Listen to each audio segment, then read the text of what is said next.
What is up, New York Giants fans? Welcome to the Week 13 episode of Big Blue Avenue.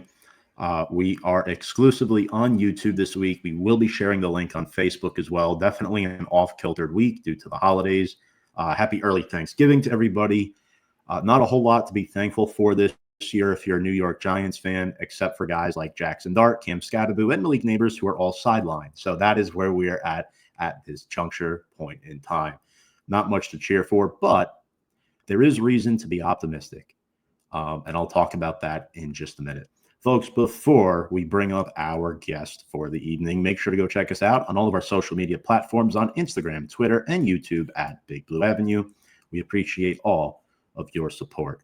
So, quickly here, Giants at Pats, Week 13. We are recording this on a Tuesday evening, and the game is on Monday night. This will premiere on Black Friday. We will have that up for you. And, we're definitely looking forward to you guys, drop comments if you would like. And we've got a lot to talk about. New England favored by 7.5 at this point in time. The line could change if Jaxson Dart is activated. Tommy DeVito revenge game, guys. If you remember the last time these two teams met back in 2023, the Giants won 10-7. Tommy DeVito and Mac Jones were the two starting quarterbacks for this game, and DeVito got the win. DeVito is now the third-string QB for the New England Patriots. And that was also Jalen Hyatt's last 100-yard game. Just goes to show you Giants fans how bad he has been. Giants have lost 6 games in a row. They are 0-7 on the road this year. Pats are 4-2 at home. And New England is on a massive 9-game winning streak. That is the longest in the NFL. They have done a complete 180 from last year. In my opinion, they are the best team in the AFC right now. However, they got off to a slow start at Cincinnati last Sunday. Drake Maye threw for nearly 300 yards, a touchdown and a pick. Travion Henderson, another good rookie for them, young player on offense who's a bull. And then this Patriots offense, it's going to be very difficult, guys. Hunter Henry with over 100 receiving yards last week. Austin Hooper, their second leading receiver. Mike Vrabel has a similar mentality that a young Belichick had in terms of he doesn't care who the football is going to. As long as you win, that's all that matters. And that is the blueprint for success. We saw Marcus Jones have a pick 6 for them and Harold Landry with the sack and 2 QB hits. And even though they've missed Christian Gonzalez for a little bit of time this year, they still held T. Higgins to just 5 catches for 31 yards. So it'll be very, very tough on the surface here. Now let's bring up our guest for the evening, Alec Walt, who is up in Massachusetts now for the holiday. Walt, happy early Thanksgiving, and welcome back to the show. Yeah, happy early Thanksgiving, Tom. I appreciate you having me back on the show. It's an exciting week, Patriots, Giants. It'll be interesting to see how these two teams match up due to some injuries that I'm sure we'll get into very, very soon following the win against the Cincinnati Bengals. But I'm excited. It's Thanksgiving, one of my favorite times of the year. Going to see a bunch of my friends and family this week, watch some Patriots-Giants football on Monday night. So I'm excited and can't wait to preview Monday's game with you today. Yeah, it's going to be really, really awesome. And on the surface here, last time we sort of spoke about these two teams, we were both bad. I believe it was on draft night, actually, last time we spoke on a show specifically about these teams. Giants and Pats were both bad. Now the Pats are good, but Giants are still bad. But we have a hot QB matchup, a lot to look forward to. But before we dive into the X's and O's there with certain players, I just want to get your overall vibe on the New England Patriots as a team. 9-game winning streak, the longest in the NFL. How have they been able to steer the ship and turn things around? And more specifically, are they officially back? I would say they are officially back because, 1, Drake Maye's young quarterback that's progressing in the right direction. 2, Mike Vrabel is a great head coach that doesn't look like he's leaving New England anytime soon. And 3, no one's taking Josh McDaniels as a head coach anytime soon, so I'm confident the offensive coordinator, the one working directly with Drake Maye, will be the one that likely is going to stick with him for the long-term future. Again, I don't know what's going to happen in the future with McDaniels as things continue to do well. I don't believe a team will sign him as a head coach, so if no one's taking him as head coach, I have no reason to believe that he's going to leave a combination like Mike Vrabel and Drake Maye, someone he can compete with what looks like could be for a very long period of time. The vibe around the New England Patriots is awesome. They are doing much better than I was expecting. They were a team that I thought was going to win 8 or 9 games overall this season with a first-year coach. Well, not first-year coach. First year with the coach and the quarterback working together. New offensive coordinator, of course, has been here now a third time in New England. But this is the first time those three have worked together as a unit. I was not expecting them to win 9 games in a row. I was expecting them to win 8 or 9 games, like I mentioned, this season. They have been one team that has been a surprise, but the one thing that I have noticed, especially recently, that when they played against the Raiders in week 1, they didn't look good. It was their first game at home. The Raiders have been awful, but it was Pete Carroll's first game as a head coach. They struggled in the second half to score points. They really had one good scoring drive, top to bottom, just didn't work out. They lost, of course, again to the Pittsburgh Steelers. 5 turnovers, fumbles, interception. All 3 of their running backs fumbled the ball. It was a mess. They didn't lose to the Steelers. They lost themselves. Ever since that Steelers game, really outside of what could have happened against the Bengals because they almost lost, they have done a very good job not beating themselves against teams that are worse than them. We've seen the headlines. Pat's schedule's easy. Pat's playing a team that's fighting for the number 1 pick. They may not have the toughest schedule in the league, but guess what? They are not losing to teams or finding ways to lose against teams that are worse than them. When I look at this Patriots team compared to what we saw last year, I see a quarterback that's way more confident in his game. There is not a throw that Drake Maye cannot make. He hits bombs to Kayshon Boutte. He finds Stephon Diggs basically all over the place, which we'll get to in a second. We're seeing the emergence of a guy like Demario Douglas last couple weeks. Mr. Consistency at tight end when it comes to Hunter Henry. A reliable number 2 option when it comes to Austin Hooper. We saw Josh McDaniels at his height with Tom Brady having the 2 tight end set, and no, this number 81 jersey is not that tight end you're thinking of. It's the wide receiver that had a hell of a stint, let's just say, because it wasn't that long with Tom Brady there in Randy Moss. But besides the point, they make much better decisions as a head coach. Their head coach is actually defending his players. Like last year, I saw Gerard Mayo. I think Drake Maye get smoked, and he would just kind of stand there. You ain't doing that under Mike Vrabel. Players go down, he is there by their side seeing what happens. They win a game, he is dapping up every single player on their way into the bench. Offensively, their play calling is way smarter. They finally have receivers that can get open down the field, which, yes, Stephon Diggs isn't always the deepest receiver, but his emergence has allowed Boutte to get open over the top. Their play calling is way smarter.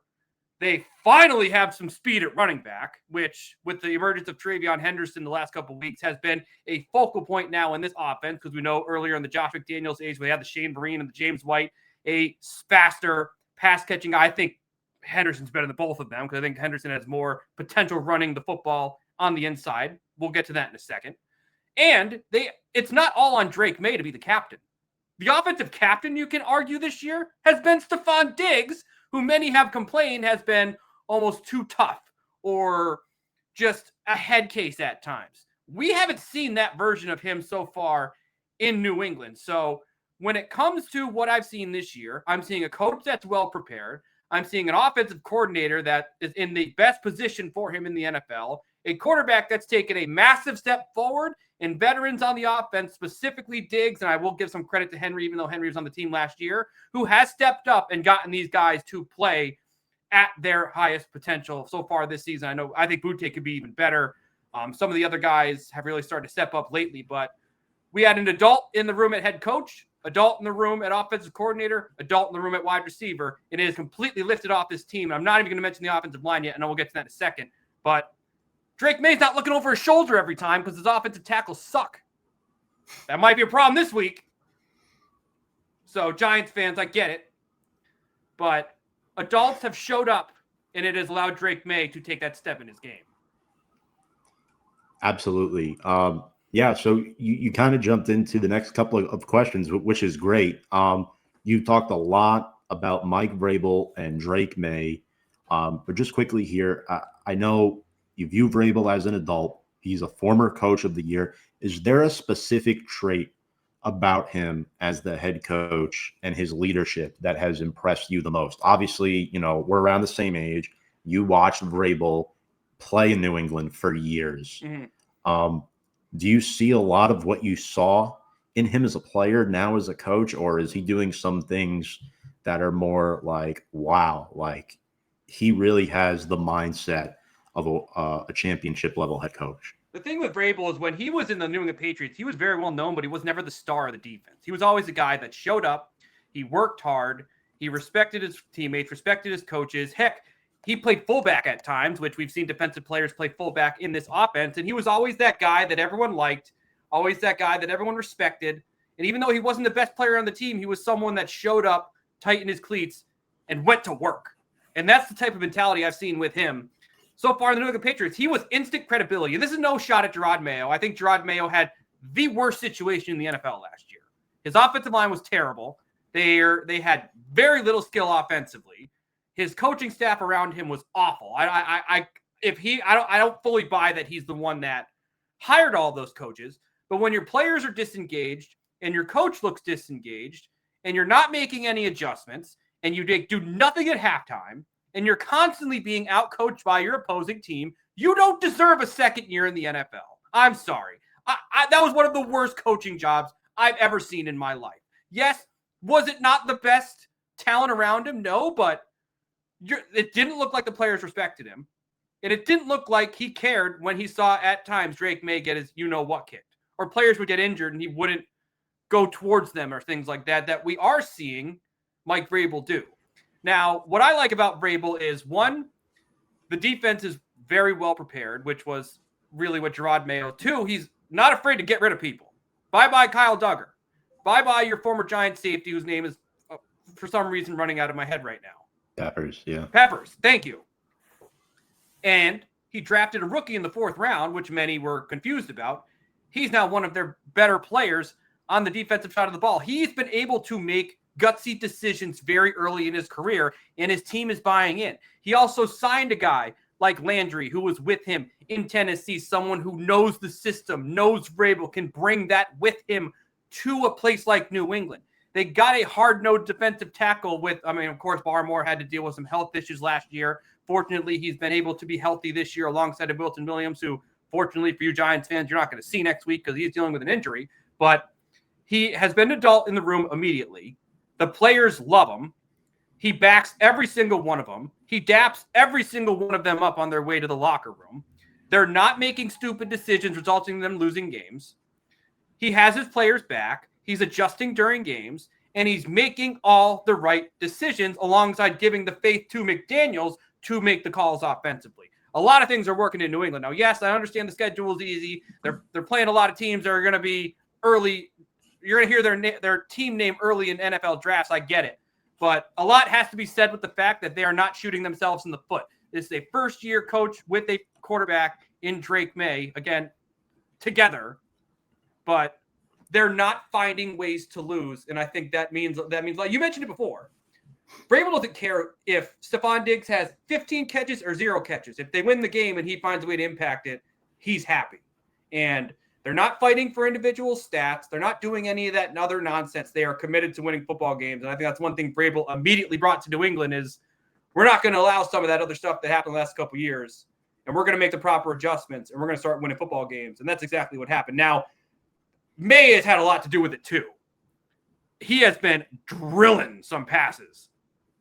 His overall pocket awareness, his ability to move outside the pocket, his ability to find receivers at all 3 levels has been beyond impressive. But I think that confidence had a lot to do with the fact that he finally found a coach that he could be working with for a very long time. For sure. So realistically, you think Drake Maye, him having a head coach that is an adult in the room, that isn't afraid to make bold decisions, has helped elevate his game towards this year 2 breakout. And in the pocket, I've seen it too. You just said it, his pocket awareness. He senses the pressure. He moves. We know he's slippery and that he could run, but he doesn't do it a whole lot. It's not like they have these designed runs for him often, right? It's Drake Maye throwing the ball to everybody. And you know who did that too? Tom Brady. Tom Brady did the exact same thing. Drake Maye, a lot more mobility, as we all know, way more of a athletic. modern, more of a modern style quarterback. But is there anything else outside of pocket awareness and, you know, him being tied with Vrabel that stands out to you? Or, I mean, I feel like you kind of hit the nail on the head He doesn't look there. No? terrified. Listen, he's gotten hit a lot this year. He's been hit a lot more recently than I've wanted him to. But the Patriots offensive line last year, outside of Michael and Wenyu, were basically all backups. Bad, yeah. Their offensive line was absolutely terrible. They went from having one of the worst left tackles in football to using that with the number 4 pick in the draft. And I do think having a legitimate left tackle has helped him because he doesn't need to stand there terrified that someone's going to hit him from behind. And I think their play calling's a hell of a lot better. I did not love Alex Van Pelt last year. I did not think he was really anything special. I thought that was a incredibly weak hire. I mean, honestly, I wanted the Pats to hire who they have right now last year. They just decided not to, and Vrabel and McDaniels did whatever they did. I think Vrabel was at Ohio State. I can't remember what. McDaniels, he might have even taken the year off, if I'm not mistaken. But when it comes to just Maye in the pocket, him being way less scared, in my opinion, is something that has absolutely helped him. I think Stephon Diggs has fired up this offense. And I think now he has a consistent running game. And Tom, it's been a couple weeks since they fumbled the ball. I don't want to jinx it here. But one of the biggest issues last year and earlier this season was the fact that they would give up the ball for things that Maye didn't even do. So good coaching, protection, and hold on to the damn ball, that's going to help any quarterback in the league. Absolutely. I've always been a Drake Maye fan.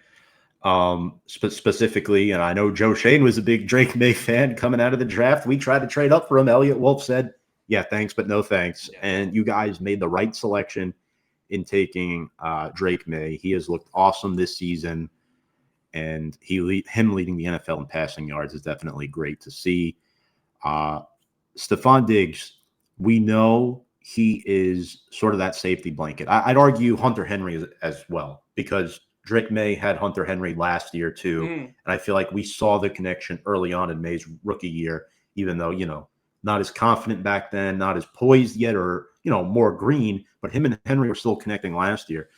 Specifically though, bringing Diggs in, how has that elevated guys like Kayshon Boutte and Demario Douglas? Because Boutte, I mean, he's a real sleeper, man. I mean, you see this guy play, he's a deep ball threat, but he's more than that. I mean, his route tree is a lot more diverse than people think. They don't view him that way. They kind of view him as like, oh, he's a boomer bust guy. It's Stephon Diggs, and then it's everybody else. Wrong. I mean, I think Boutte is a true number 2 receiver with outside possibility of emerging into a number 1. I think people don't just realize it yet because they're saying, oh, well, Mac Hollins' game has elevated. Demario Douglas has elevated. Douglas, to me, is more like a lesser Diggs. Right? Slot guy. Yeah. Maybe you would know a little more on that, but man, how has Diggs elevated these other guys, especially Boutte? Because I do want to touch on him. I think he's really, really talented. I think one of the biggest issues of the Patriots offense the last couple of years is their inability to get the ball down the field. And they were relying on guys like Boutte, and they were relying on guys like Demario Douglas. But neither of them are number 1 options. Also, they're both second and third year players in the NFL. You need guys who can teach them how to be receivers. Also, if you get a number 1 target, it focuses the defense on that player and opens up the other guys around them. If you're looking at this Patriots offense and you're looking to, okay, who is the guy I want to stop offensively? There's not a defensive coordinator in the league that's not going to stay Stephon Diggs. Defense is focused on him. It allows these other guys to get open and have way less pressure on themselves. Diggs has taken a ton of pressure on his shoulders to take it off the rest of the team. And I think that's one thing that's been huge. They're not asking Kayshon Boutte to be a number 1 receiver. They're not asking Demario Douglas to be a number 2 receiver. If anything, they have fallen down the depth chart, which is something that they absolutely needed. They focus on Diggs. It allows Boutte to go in another direction. They focus on Diggs. Douglas goes underneath. They go to the other guys. They hit Stephon Diggs while also having that security blanket at tight end when it comes to Hunter Henry, and now a solid number 2 option at the tight end position with Austin Hooper. Another thing, even though Diggs has been the adult, we've already mentioned this in this podcast, Maye is not afraid to throw the ball to other people. Maye is finding the open guy, but he's not, he's viewing the field a lot better. He can see his multiple options and find the right guy. But by the emergence of Diggs, it gave defenses someone to focus on, freed up the other guys, and we're starting to see the best versions of them because even though Diggs is being the focal point of defenses, he's still making plays, but it allows the other guys to get open in the offense. I think you couldn't have said it any better than that. His, the elements of his game go way beyond just catching passes and scoring touchdowns. It's teaching, maturing these younger players. And another younger player on this offense who Mike Vrabel did state you guys would be without. It is not a season-ending injury, but he will miss some time, at least this week. Left tackle Will Campbell is doubtful.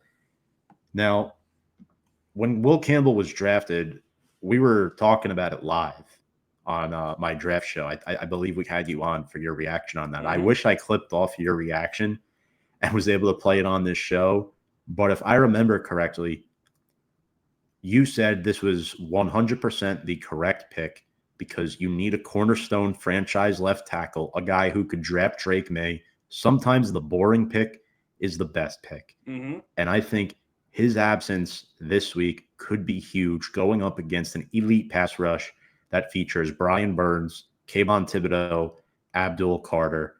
The numbers haven't been there this season yet for the latter two, but Brian Burns, second in the NFL with nasty 13 sacks in a lazy-ass defense where basically there is no scheme, where you just use your talent to get to the quarterback. Burns is just so good that he's able to do that because there's no creativity. How concerned are you about Will Campbell's presence being missing, and how important of a player is he to what New England's been able to do through the first 12 games? I think this is an absolutely massive loss for the New England Patriots. And you mentioned it before with that pass rush. Drake Maye is someone who's taken some hits the last couple weeks. Obviously, that's not something you like to see later in the year. They're going up against a team where they have 3 legitimate guys who could sack him, and now their number 1 offensive lineman is not there. I don't know what they're going to do, or I haven't seen any updated depth charts as what they are going to do at the left tackle and left guard position.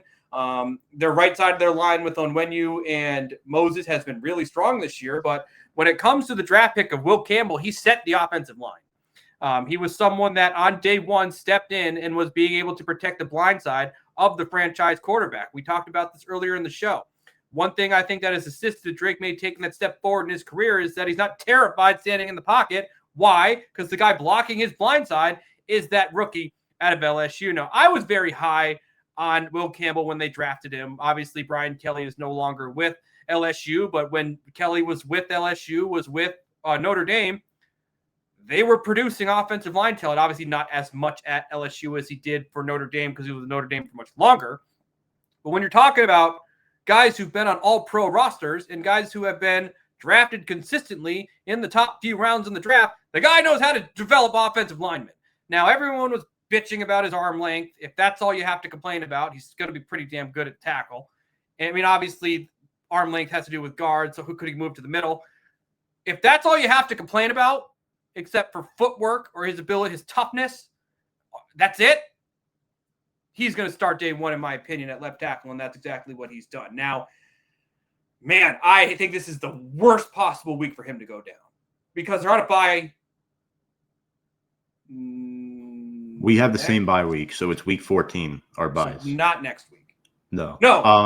Yes, next week. Next week, yes. Yeah. Okay. So, obviously, when you look at the Giants right now, their strength is going to go up against one of the Patriots' now weaknesses with him not on the left side. So how important has he been? I think he's a huge reason why Drake Maye's taken that step forward this year. And I think Vrabel knocked that pick out of the park. I think he shut a lot of people up who really only had one thing to complain about.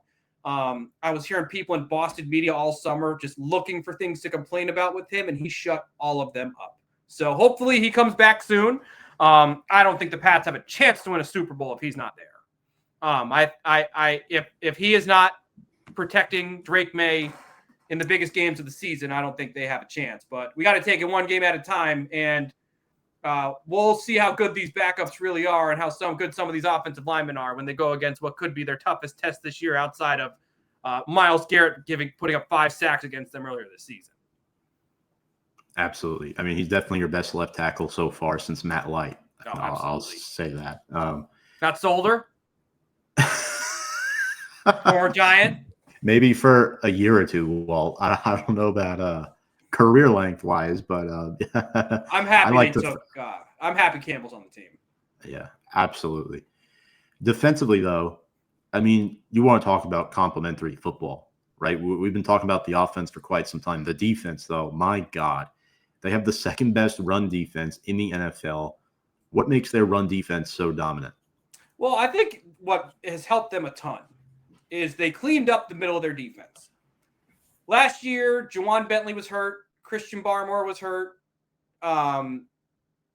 Their depth on the line was not the best. What they did was they signed Milton Williams, the largest contract knowing the Patriots history, which is insane because they had Tom Brady at one point. Christian Barmore came back and he's been healthy. And they signed Robert Spillane to a 3-year contract who's been a solid force in the middle of that defense. Of course, Milton Williams is now hurt right now, but it has been tough to run through the two of them. They have been beating teams up on the line of scrimmage all season. Harold Landry has been a solid addition as an outside linebacker.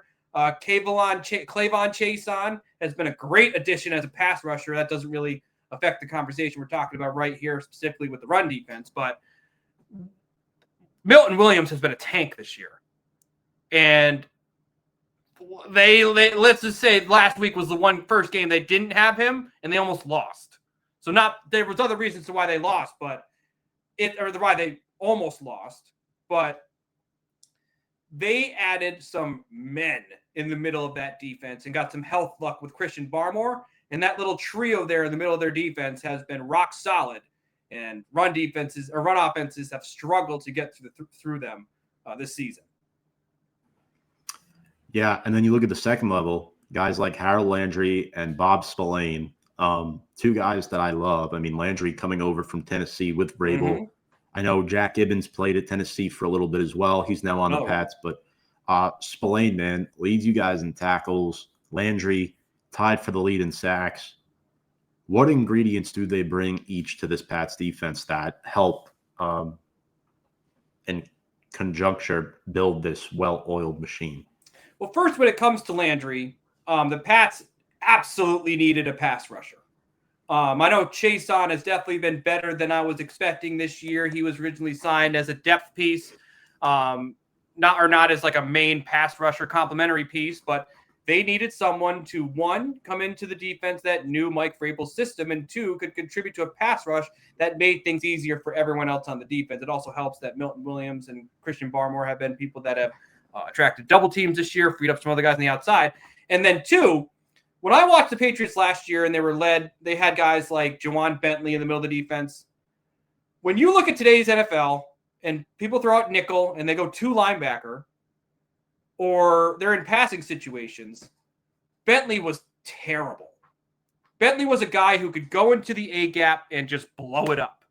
But when it comes to Spillane, you run to the side, he has the speed to get you. You run up the middle, he has the strength to tackle you. He's someone who can move a lot more in the middle of the defense than the Pats have really had in a long time. Like, I feel like in so many years, I've seen those 3 linebacker sets in New England with a Jamie Collins, Gerard Mayo, Dante Hightower type guys. Those defenses don't exist anymore. Teams go with 2 linebackers, find a linebacker safety that moves up and moves around the field. Spillane has been a guy that has the ability to do so many other things at linebacker that they could not do when they had a guy who really couldn't move in the middle of the defense. Yes, Juwan Bentley, elite run defender. I'll give you that.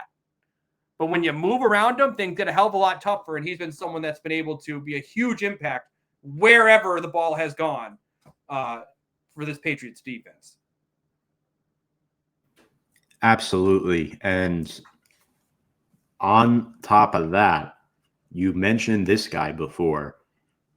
The impact of yes. rookie safety Craig Woodson, I think, has been instrumental. A lot of people had questions, like you said earlier, why are the Pats taking a rookie safety in the 4th round? Well, here's this. He is the only rookie drafted in the entire 4th round to start in every game this season. He leads the Patriots in defensive snaps and is on pace to be the first defensive rookie since Devin McCourty to play and start in at least 16 games. Why has he been such a factor this early on in his career as a day 3 pick? Well, I think one thing is he's been given the keys to the safety position. And when they drafted him, like I mentioned before, I did not understand this pick at all. They had 2 safeties already on the team, one that could move up. But the one thing that I felt like they were missing was not a hitting safety, almost like a ball hawk, almost someone that could stick in the back of the defense. The one thing I kept hearing was, oh, they don't fit the system. They don't fit the system. They don't fit the system. Well, guess what? Woodson does. And when he came out of California, he was an absolute maniac in the back of the defense. Not afraid to take hits. Was physical. Moved around the field. And that's exactly what I'm seeing right now. This guy is absolutely fearless.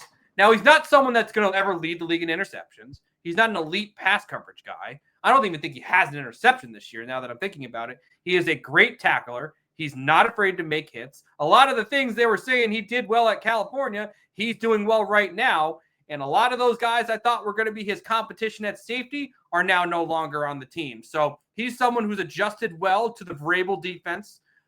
New England's really gotten rid of a lot of guys outside of Barmore, Gonzalez, Onwenu, and Stevenson, and a couple other receivers that were Belichick guys. He's someone that's truly a Vrabel guy and has absolutely been a maniac in the back of that defense. So I'm a huge fan of his. He's someone that I was not expecting to be this productive this early. Again, I thought he was someone that could replace a Duggar, could replace a Peppers. He did that very early in his career in New England. So I'm impressed. I did not think of all the rookies, well, outside of Will Campbell, that would get this many snaps and be this productive in his first year. So I think this is one of the better picks in the 4th round. Did not love it at the time, but he's proven that he's a full-time safety in the NFL. Well said. 10-2, elite defense, good young nucleus of talent. And now you get to potentially beat up on the 2-10 New York Football Giants. But we do have that preseason win over you guys, and DeVito torched you guys in that game. So I will take that on. But let's get into our keys of the game. What are 1 to 2 keys for the Patriots? Like, what do they need to do to extend their win streak to 10 games? Because obviously rookie Jaxson Dart is likely to play, and we have seen the Giants have been very close to upsetting several major contending teams this season, including the Detroit Lions this past week. Green Bay was a close game as well, where the Giants blew another 4th quarter lead. The Denver Broncos, a game that they should have won. And then obviously we beat Philadelphia at MetLife when Scatterboo was healthy with Dart. So what are 1 to 2 things that the Patriots must do to avoid this being sort of a trap game here and an upset? I think it all comes down to the offensive line. If both their guys on left side of the line are out, which I am basically expecting at this point to be the case, how can they keep Drake Maye standing with that 3-headed monster you guys have as a pass rush? Abdul Carter, one of the early 3 in the NFL draft. Thibodeau, who was another top, was he 5? He was 5th, yeah. 5th. And then, of course, you have Burns, who, outside of Myles Garrett, you could say is the best edge rusher at this exact moment in the NFL. They don't have Will Campbell. If they start going crazy at Drake Maye, I think it could be a very long game. Another thing we've seen recently in New England is the emergence of a Travion Henderson. He is a speed back. He's not someone that's going to run over Dexter Lawrence, even though there's not many of them in this league that can do that. He is a speed guy. He needs to get through the line of scrimmage. He needs to get to the outside. Well, it's a hell of a lot harder to get out there and to get in the middle of the defense when you don't have 2 of your your best offensive linemen and someone who's been pretty productive this year, in my opinion, with Jared Wilson. Again, not elite, but someone who has been stable in the middle of that defense or of that offensive line. So they need to protect Maye. They need to find a way to get running lanes available for someone like Henderson. You saw in that game against the Lions what happened in overtime. One play. We couldn't stop the run. It's like Moses parting the Red Sea, Walt. That's what that was. Yeah. But Jahmyr Gibbs is better than Henderson. Sure. Jahmyr Gibbs is one of the best running backs in the league. Mm-hmm. But right now, it's Henderson's backfield in New England. And if you guys are beating them up on the line, now, yes, Maye leads the league in passing yards. He can throw the ball. It's not like they still have some of the previous quarterbacks they've had since Tom Brady left. But if they fall apart on the line and Maye gets hit and they can't run the ball, I think the Giants have a real chance to upset the Patriots. Yeah, and just building off of that, right? Here's another thing, too. Not only is Will Campbell doubtful, we teased this earlier, Jared Wilson is doubtful as well at left guard. Burns second in the NFL in sacks, as you mentioned. Also, Drake Maye is the third most sacked quarterback in the league this year. So if you're the Giants, on the flip, a key for the Giants is to pressure Drake Maye. And hopefully with new defensive coordinator Charlie Bolin, the Giants are able to do that. Charlie Bolin, I wrote Bowen. My mind is so screwed up from him, man. He might have been the worst defensive coordinator in the Super Bowl era in the National Football League. That is zero exaggeration. Charlie Bowen has been named the new interim defensive coordinator. He was the outside linebackers coach since the beginning of 2024. So we will see if he is able to throw in some disguised blitzes. One good note for you guys is Mike McFadden, our best blitzing linebacker, has been out since week 1. So the Giants have not had, in my opinion, their best linebacker all season long. And you mentioned Travion Henderson. I'm going to say, the Giants must find a way to contain Henderson. They have not been able to do it all season long, and Charlie Bolin will have very little time to make adjustments and to make this happen, because last week, keep your ears ready, the Giants allowed 11.9 yards per carry, 237 yards on the ground, 2 touchdowns. The Giants, as a team, allow 5.9 yards per carry. That is last in the NFL. That is the worst mark in the Super Bowl era. Let that sink in. What was the number before the 80-yard touchdown, whatever the number was? Like for us specifically, or for the league? I feel like that play for Gibbs in overtime blasted the average. Well, we were at 5.6, 5.7 before that. Okay. So it was 5.5 last week. I do have that on my notes here. So I mean that's a big part of the reason why we have the worst red zone defense in the league. Gibbs had 219 of those 237 yards. That's insane. It's absolutely atrocious. And the Giants' offense is good. That's the crazy part about this. The Giants averaged 348 yards of offense per game. That is 11th most in the NFL. That is for a 2-10 football team, guys. And it is because of rookie quarterback Jaxson Dart, who is expected to be back this week. It was reported by Jordan Renan of ESPN that Dart is on track to play after missing the last 2 games, being in concussion protocol. One other good thing the Giants have going for them, folks, is their offensive line. Andrew Thomas and Jermaine Illuminor, former Patriot, by the way, yes, sir. True bookend tackles in this league. 35-year-old Greg Van Roten has been holding down the fort at right guard despite his age. And then John Michael Schmitz has taken a step forward in year 3. A lot of people will argue more of the same stuff for him. But then John Runyon, guy who was brought in to be a pass blocking guard, he has been very serviceable. One last key for me before we move on, establish the running game somehow. Whether it's with Dart, I think having Dart back will help, because even though Winston did a fantastic job the last 2 weeks keeping the Giants in games, he doesn't have legs anymore. He can't move like he used to. Although if you did see him on that 1 touchdown catch, that was quite entertaining. But Dart is able to move, and it'll be interesting to see post-concussion if he attacks in the run game the same way that he did before that. I would prefer him just sit back there and throw the football and take off only if the play breaks down. I want to see what Kafka does as the interim head coach, because this will be the first game with Kafka as the interim that Dart has started. So I'm intrigued to see what adjustments are made there. But establishing the run is huge, guys. The Patriots are only allowing under 19 points per game. They have the second best run defense. We talked about Rob Spillane, guys like that. Tracy and Singletary will have to find their way. This game would be very different, I think, if we had Cam Scatterbo in the run game. He's a lot tougher to bring down.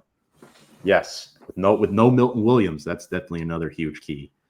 But speaking of players, Walt, give me a couple players from each team that you think could have a significant impact on this game. Could be matchup-based, skill-based, whatever you like. I mean, we mentioned his name already before. I think someone that can be the biggest difference maker for the Patriots in this last half of the season, or a little less than half of the season, is the continued play of TreVeyon Henderson. His element of speed is something that this offense has not had in years, it felt like. Now, the one thing I think that has been a huge beneficiary to Henderson is his running style. I used to watch Henderson earlier in the season, and he was competing with an Antonio Gibson and competing with a Ramondre Stevenson, and he was continuously the third man on the depth chart. And I'd be like, how could be someone with this pure speed in an offense that needs to be faster not be on the field more often?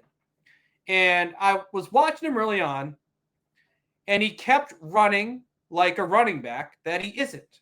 Now, why did Henderson get drafted? You looked at Ohio State last year. You saw Quinshon Judkins. He was that big, powerful runner. He's now with the Cleveland Browns. Has been able to showcase that since he's been in the NFL. And Henderson was the change of pace guy. One thing that used to drive me freaking insane was the fact that Henderson, early in the season, used to always try and run people over. And that's not the type of running back he is. He's not going to run over NFL running backs, NFL defensive linemen. Maybe secondary players, you never know in the situation that he's in, but he was always a guy, when he got open space, he was gone. And I was like, man, if he can just find a way to break through that opening, he is going to be gone. And you're going to see a much different version of him. Well, guess what? About halfway through the season, he started doing it. He found those open spaces. He stopped trying to run people over and started running around them. Guess what? Those linebackers you tried running over couldn't catch you, which is why he was able to really take that step in his performance. When I look at, the offensive line being down, I think someone that can make Drake Maye's life a hell of a lot easier in this situation specifically is going to be TreVeyon Henderson. Now, defensively, I'm looking a lot at someone like Christian Barmore with no Milton Williams. I think Milton Williams is a humongous loss in the middle of that team. The Giants are a team that has, since, obviously Cam Scatterbo, like you mentioned, was someone that was the best running back on the team before the injury. You do have Devin Singletary and Tracy, who are solid backs, but with Dart just coming back from injury, they're a team that could rely on they're going to rely on the running backs to make his life a heck of a lot easier. And I think if they can find a way to continue stopping the run without a Milton Williams, I think it's going to make this game a lot more interesting. I think the Giants, I think you guys have a real chance to pull off an upset here. I am terrified of the fact that their offensive line and the middle of their defense is injured. Again, thank God you guys don't have Saquon Barkley still, or I'd be real nervous. But if they can find a way to keep this momentum going with TreVeyon Henderson as the season goes on, and they can find a way to stay strong in the middle of the field without their best defensive player, I think those players, Henderson and Barmore, are guys that I think are going to be crucial to the outcome of this game. I like that. Outside of TreVeyon Henderson, that would have been one of mine as well, to be a little different. Drake Maye leads the league in passing yards, averages 261 yards through the air per game. He's thrown over 200 in every game this season, 21 touchdowns to just 6 interceptions. Now, he has been the third most sacked quarterback in the league, 37 times to be exact. So that, could be a concern with having 2 starters out on the O-line against one of the top 5 pass rushes in the NFL. Rushing wise, he is slippery, averages 25 yards per game. He is able to take off and extend plays and create negative gains and sacks into first downs and positive yardage. And the Patriots offensively as a team average 360 per game. That's 8th in the NFL compared to the Giants defense as a whole. We talked about the running defense before. The pass defense actually is not awful, but as a whole unit and yards per game allowed, they are 30th in the NFL, giving up 385 yards per game. So it's going to be a very difficult week there. I'm not going to take the easy pick for my second one here with a guy like Stephon Diggs. I feel like we're ignoring the defense because of the Patriots defense, that is, because of how bad the Giants defense is right now outside of that front four. The back seven are atrocious, and I am looking at Hunter Henry to dice up the middle of the field. Hunter Henry is tied first on the team with Kayshon Boutte with 5 touchdown receptions. The reason why I went Henry over Boutte is Paulson Adebo is coming back from injury this week. This will be his first game since week 7, which is the last game the Giants won.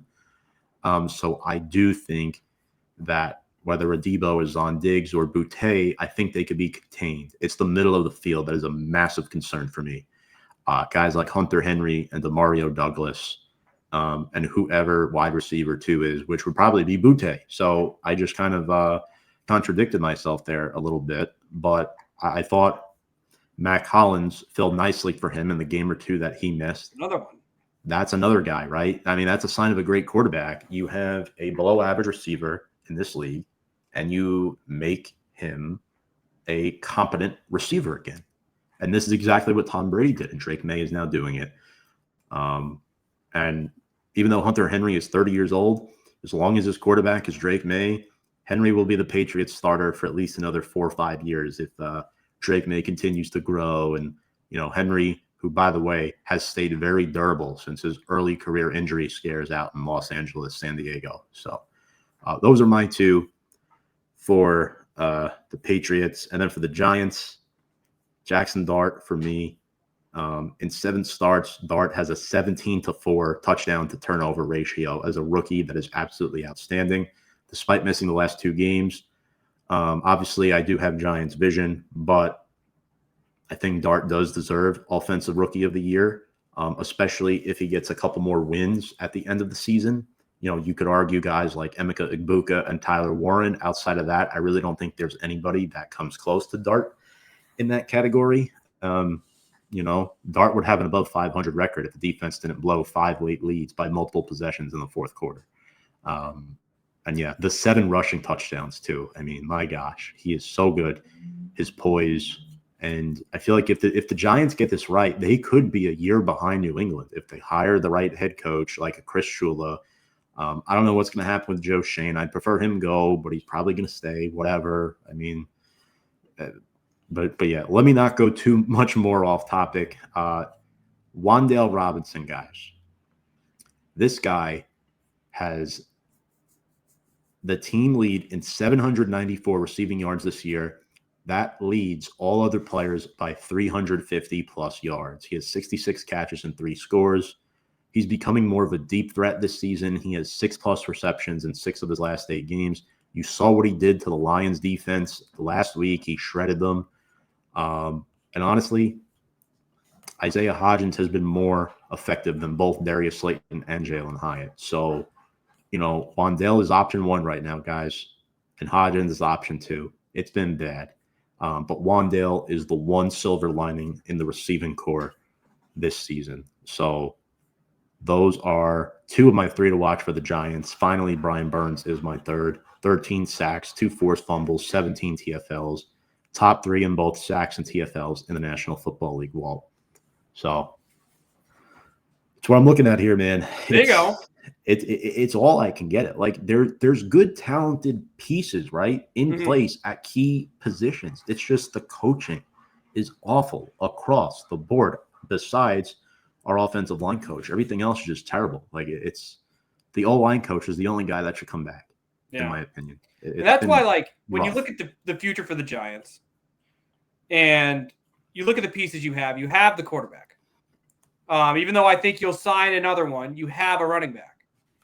Even though I think you will see what the depth pieces do when healthy, you have a top 3 or 5 receiver in the NFL. Andrew Thomas is one of the best left tackles in the NFL. On the defensive line, you have one of the best pass rushers and one of the best interior defensive linemen in the NFL. You look at Dallas right now. They're about to give a boatload of money to another wide receiver, and they're going to become the NFC's Bengals.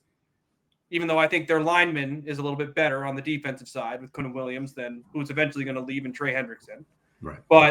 And then Washington, their drafts outside of Jaden Daniels have sucked. Outside of Jaden, who's another young cornerstone player on that team? Jacory's good, but he's not a cornerstone. They paid McLaurin's hurt a lot now. of money. He's 30. Debo Lubu's is now in his late 30s. 20s. Debo's older. Sanderson and Amos are okay. On the defensive line, Payne's their best defensive player, and I think he's now in his 30s. Bobby Wagner. Traded away. He's old. They traded Montez Sweat a few years ago, who looked like that he could be that guy. They just lost the Giants to the Rams. That too. Yeah. Obviously the Eagles are the best team in that division and will be for the extended future. But man, if I was blindly looking at the other 3 teams in that division and said who I think could be in the best position 5 years from now, it's hard for me to not say the Giants amongst those teams that I've listed. I see it, but I don't see it only because I'm in the position. You're outside the position, so you're able to see it. So I do agree with you on that. They just have to get this head coaching hire, right? Call up Chris Shula, please. That's the guy that I want. Sean McVay, he's been there since 2017. He's their DC, best team in the NFC. They've rebuilt that defense in an awesome way. That's who I want. Don't hire Lou Anarumo or Spagnuolo or Mike McCarthy or dare I say John Gruden. We don't need that. Give me a guy. Any of those options. No. Do you like Chris Shula? I don't know that much about him. But I'd rather have someone from the McVay tree than any of those other guys you listed. Like, right. So in the NFL right now, you got the Vikings coach is from the McVay tree. O'Connell, Liam Cohn. Zach Taylor. Went to a Super Bowl. Yeah. Things have been downhill since LaFleur. I think Dart's better than Jordan Love. I think Dart's better than Jalen Hurts in terms of passing the football. I don't disagree with that. I'd rather have Hurts than Dart right now, but I do think Dart's a better passer. Yeah. In 5 years from now, though, then that becomes a conversation. Yeah. The question with Dart, his brain can't turn into a vegetable by the time he's 25. That's the thing. I think you guys this offseason will do what the Bears did this past offseason. Like with Ben Johnson. But with basically giving close to $100 million to 3 offensive linemen. Yeah. They added Tooney, and then they signed 2. Dolman. Was he the center Jonah from the Jaxson. Falcons? Yes. Yeah, that. Yes. Boom. Jaxson, Dolman, and Tooney. Yeah. Look how much better they've been. It's worked. They're 8-3. But yeah. You guys should have signed Johnson this year. But then again, they knew who their quarterback was. You guys didn't yet. Right. And not to go off on a tangent, but I am enjoying this part of the discussion because I think we're on the same wavelength here. Brian Daboll, in an ideal world, gets fired at the end of last season. Mm-hmm. It did not happen. Now that you kept him, there's a significant portion of NFL fans that say he's tied to Dart for at least the next 2 seasons. Why did he get fired in week 10? This is why. He could not manage the whole team. He was only good with a few players. He is a good offensive mind, and that's where it ends. That is not a head coach. That screams guys like Cliff Kingsbury, guys like that. Do not sign him. Daboll's no, never. Daboll is an offensive coordinator for life, and there's nothing wrong with that. That's okay. Look at ours. Mm-hmm. Or mine, not ours. Sure, but if Daboll ever came back as OC in like 5 years, I'd welcome that with open arms, but he cannot be the top guy in charge. It's not normal when your GM is listening on the headset because he's screaming at people like a 5-year-old. Like he was Going in the concussion tent. Was a hothead. He was a hothead. It was a massive, massive blow. Steal a player from the Giants, and we'll get into our game predictions. Do they have to be healthy? No. Neighbors. I'm taking Spillane. Okay, that makes a lot of sense. We can't stop the run. Opposite reasons, but yeah.